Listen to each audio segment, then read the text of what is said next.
How does a wood chipper chew through the toughest branches without jamming?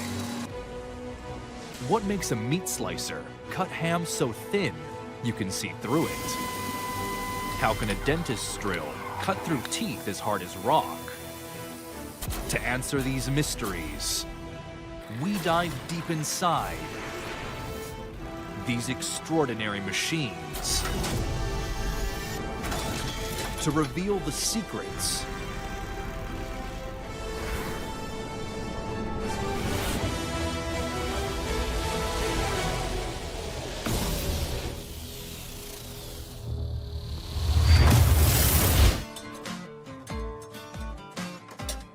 the wood chipper. It reduces garden waste down to a pile of tiny chunks. How does it munch through tough trunks and piles of leaves without choking? More than 100 parts work together. A 10-horsepower engine, as mighty as a motorbike. A compact muffler dulls the whine of the exhaust. A spinning rotor, heavier than a car tire, cuts 120 times a second, slicing solid wood like butter. Steel fan blades shoot the chippings out at 80 miles per hour. This merciless machine can shred a tree in minutes. The key to the chipper's chewing power starts life in this family-run metal shop in Wisconsin. They manufacture the rotor plate, the spinning metal disc that holds 2 razor-sharp knife blades. I'm setting up a 250-ton punch press for the chipper plate. John has cut and bent metal his whole career. The press hits this sheet of steel with 4 times the weight of a tank and punches out the part. This here's the chipper plate or rotor plate for the wood chipper. The blades are mounted on the back side here, and this here is where the wood chips would come through once they're chipped up.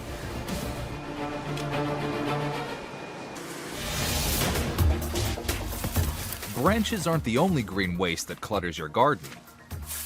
Leaves cover the ground and stifle your lawn. The chipper's blades alone can't chop through this soft vegetation without getting clogged. The machine needs another weapon in its armory. Behind the blades are 6 ruthless swinging hammers, driven directly by the crankshaft. The hardened steel pounds the leaves. They have a Y shape for increased surface area and swing to propel the leaves and avoid jams. They deliver a crushing blow 180 times a second. Behind them, fan blades attached to the rotor create a powerful vortex, which shoot the leaves out at 80 miles per hour.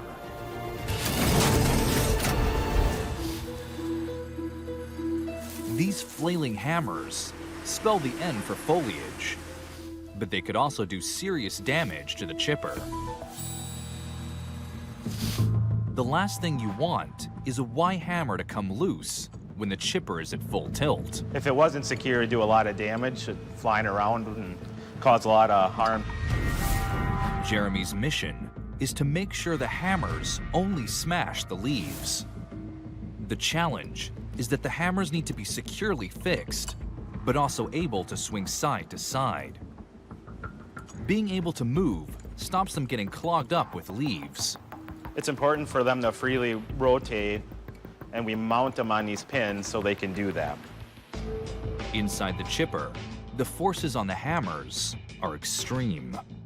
Jeremy must secure them so they can't shake free and do serious damage.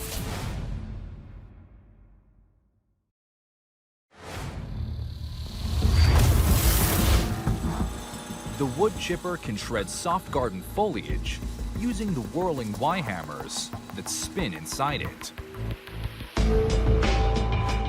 To stop them getting clogged up with leaves, the hammers need to be securely fixed, but also able to swing side to side.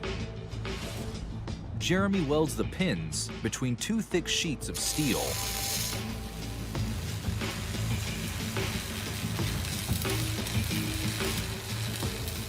The metal pieces under the spark get as hot as the surface of the sun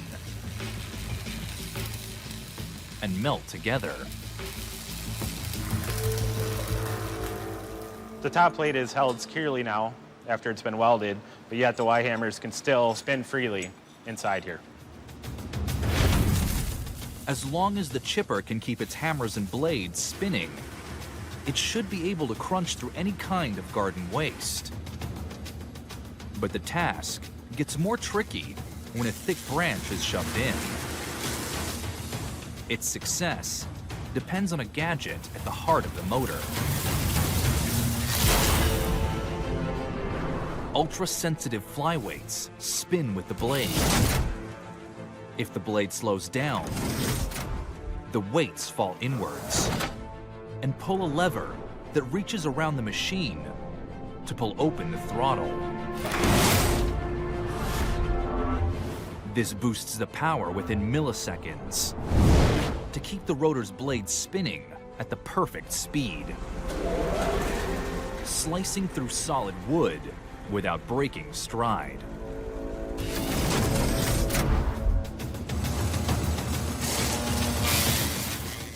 But keeping the rotor stable when it is spinning at 3,600 RPM is a big problem.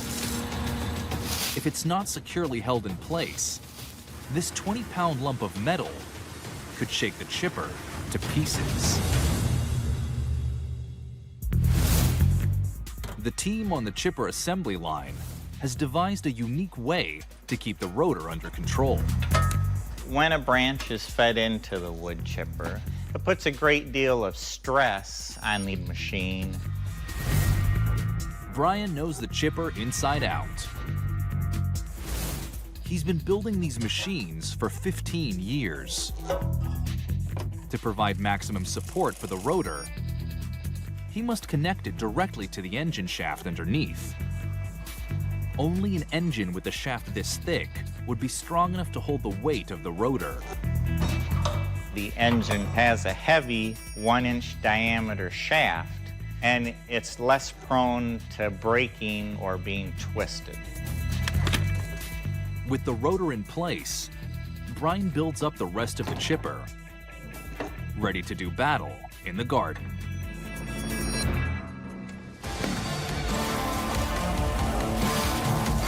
The ferocious chipping power and insatiable appetite of this hungry machine takes the backbreaking work out of keeping your garden clear.